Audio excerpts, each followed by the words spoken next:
నేను గోడను నన్ను సరిగ్గా కట్టకపోతే మీ ఇల్లు మొత్తం ప్రమాదంలో పడుతుంది. అందుకే ప్రతి దశను జాగ్రత్తగా చేయడం చాలా ముఖ్యమైనది. ముందుగా స్ట్రాంగ్ ఫౌండేషన్ ఉండాలి. ఫుటింగ్ కరెక్ట్ జిఏ ఉందకపోతే వాల్ వీక్ అవుతుంది. మొదటి దశ, ముందుగా సిమెంట్ మిశ్రమాన్ని సరైన నిష్పత్తిలో కలపాలి. ఇది గోడ బలం కోసం చాలా అవసరం.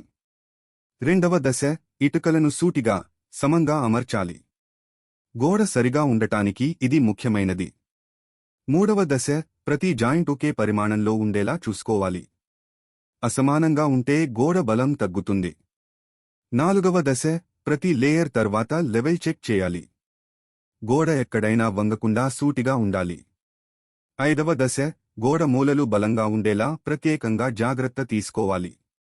ఇవే మొత్తం నిర్మాణానికి ఆధారం. ఆరవ దశ, తలుపులు, కిటికీల దగ్గర మరింత జాగ్రత్త అవసరం. అక్కడ సపోర్ట్ బలంగా ఉండాలి. ఏడవ దశ, మరో ముఖ్యమైన విషయం క్యూరింగ్.